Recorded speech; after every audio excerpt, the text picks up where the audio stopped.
So the present continuous can be used for future plans, like going to. So she's doing her driving test next week. David is seeing the dentist this afternoon. So normally you wouldn't use see in the ing, but this is an appointment. So if it's an appointment or meeting, you can say seeing. Seeing the doctor, seeing the dentist, seeing a friend. So it can't be used for deduction. So the wind is blowing that shop sign over is wrong. The wind is going to blow that shop sign over. So you can use going to for plans or deduction, but you can't use the present continuous for deduction. The wind is going to blow that shop sign over, so that's the correct one.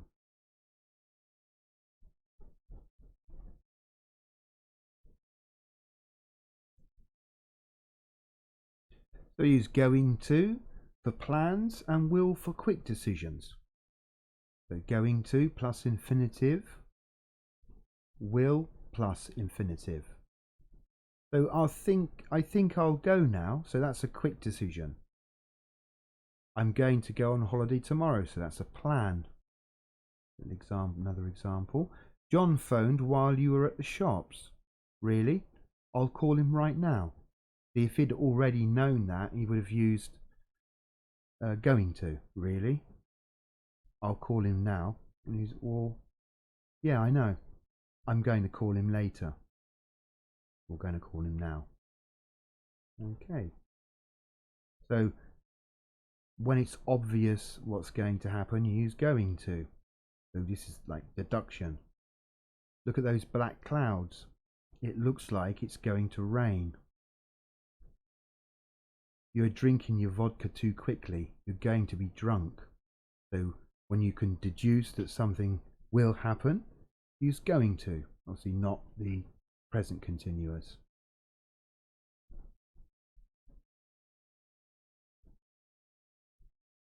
So the future continuous, we use the future continuous for unfinished future actions. This time tomorrow, I'll be sitting on a beach. So it's a long future unfinished action at the same time. I'll be having dinner between 6 and 7.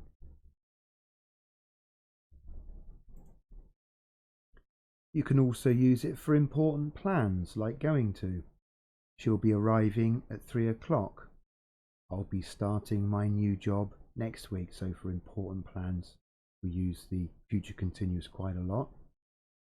The future perfect, to say that something will be ready or complete before a time. So he'll have finished by the weekend. The show will already have started by the time we get there. So complete before a future time, sometime before a future point. So you often use by with it, meaning before. By, before.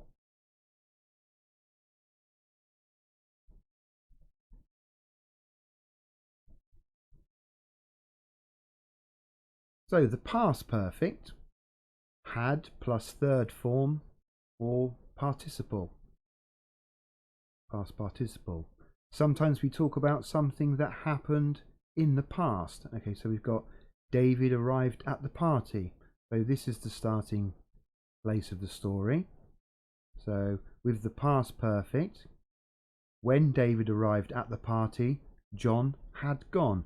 So John went before David arrived. So often you use the past simple as the door to the past perfect. So it's actually the past of the past. That's what the past perfect is. So we've got now, we've got past simple, start of the story. We've got past perfect here, sometime before the start of the story. So we've got a few examples here, different tenses. So we can have a look at the differences. When I arrived, Diana was cooking the dinner. So the dinner wasn't finished when I arrived. When I arrived, Diana had cooked the dinner. So the dinner was finished when I arrived. When I arrived, Diana cooked the dinner. She started the dinner when I arrived. So I arrived, then she cooked the dinner.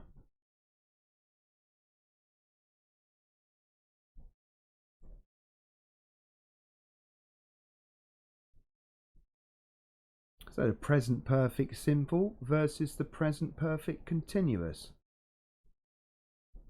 I have done, I have been doing. So these are the three uses of the present perfect continuous tense.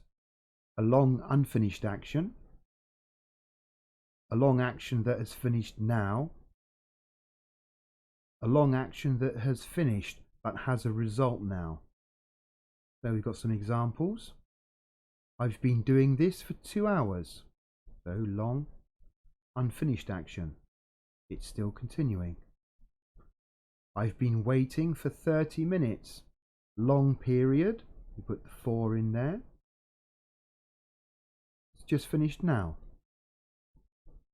It has been raining. Okay, it's not raining, but the floor is wet. There's a long action that leaves a result, but has finished. So we don't use present perfect continuous with these words. Already, yet, still, ever, how many. So we often use present perfect continuous with these words. How long, for, or since. So we use the present perfect continuous with long actions that have finished but have a result now, as I just said. So I've cut my finger. So it's still a cut. It's still painful. Maybe. It smells like chicken. Have you been cooking? So you can smell the nice smell of the chicken. You look tired. Have you been running? Maybe he's out of breath. Maybe he's a bit sweaty looking. The ground is wet. It's been raining. So long action finished leaves a result now.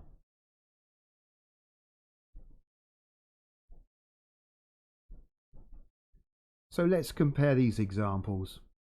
He's broken his arm. So that's a short action. So you can't use present perfect continuous.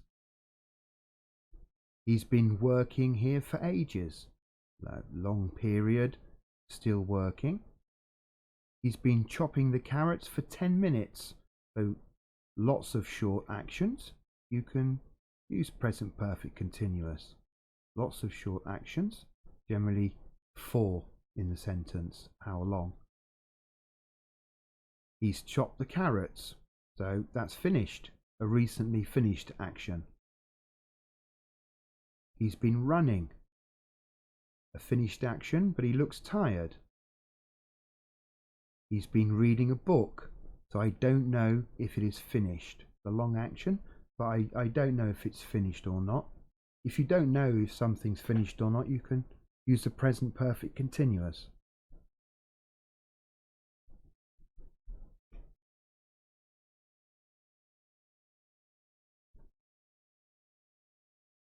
So we can use the present perfect continuous in the negative, but it isn't used much.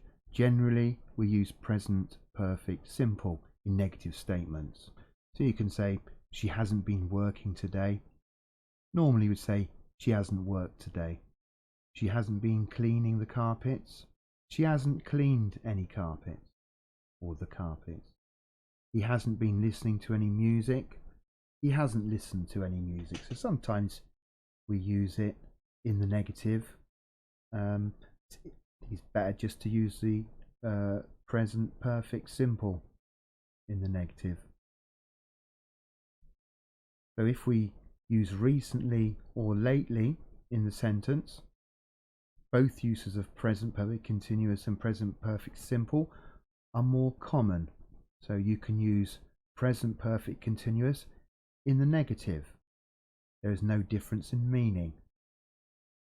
So, I haven't been feeling tired lately. Or I haven't felt tired lately. He hasn't been waiting long enough. He hasn't waited long enough.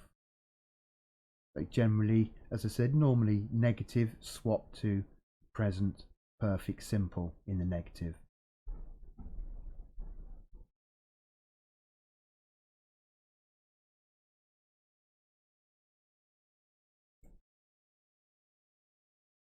So it isn't possible to make a passive sentence in the present perfect continuous. Instead, we keep the sentence in its active form or change it to present perfect simple.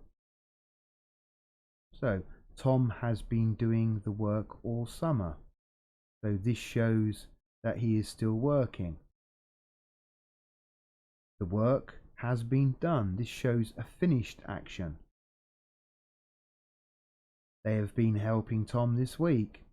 So maybe they're still helping him. Tom has been helped this week. Maybe the help has finished. So as you can see, with some uses of the present perfect continuous, the exact details of what is happening aren't clear. So have you been doing your homework? Yes, I finished this morning. So person A uses present perfect continuous because they aren't sure if the homework is finished.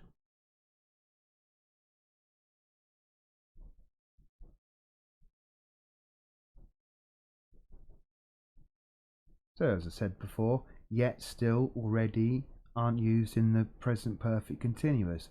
They are used with the present perfect simple. The present perfect continuous shows a long unbroken action or lots of short actions until now. But the present perfect simple can show fewer broken actions. So, he has been reading a book. He has read 3 chapters. So we're saying, talking about sections, parts, then we use present perfect. The whole book. We're not talking about chapters or sections. So if the number of times is said, we use present perfect simple. How long is used for continuous or simple tenses? How many is used for simple tenses? So how long have you lived or have you been living here? How many times have you watched this film? So you can't say been watching because we've got times in it. How many times?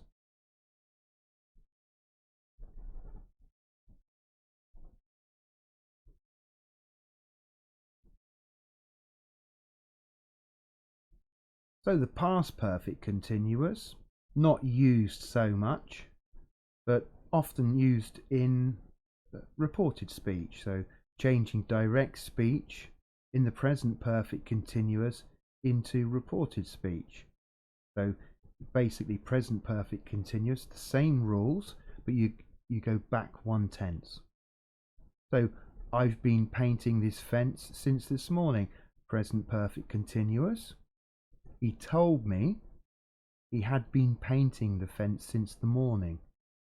So we've got the door, past simple, to the past perfect tense, or past perfect continuous in this case. I've been waiting for ages. He said that he'd been waiting for ages. So you can apply the same rules for the present perfect continuous for the past perfect continuous. Just go back 1 tense.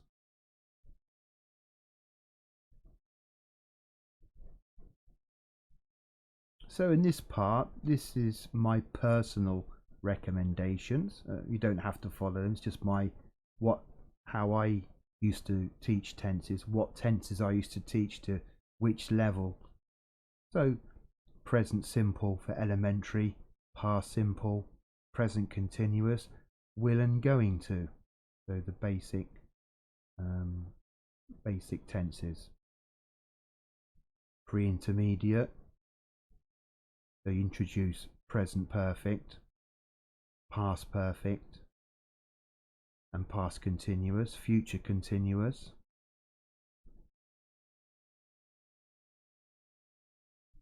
present perfect continuous. So I would normally do this right at the end of the pre-intermediate level. Don't go into too much detail, just the basic uses of it, just so they can accustom themselves to it. So intermediate, the same as above, with more emphasis on the passive form. So learning passive forms with the other tenses. You don't introduce passive to the tenses too many tenses, because it can be confusing for them. So upper intermediate, past perfect continuous, future perfect, advanced past perfect continuous, plus all the tenses in active and passive forms. So obviously it depends on the student you've got. If you've got very strong pre-intermediate or a strong intermediate student, you can introduce some things from upper intermediate. Depends on how you feel about it. You see, people can be the same level, but they can have different strengths. So that's it for this video. Thanks very much for watching. I hope you found it useful. Take care.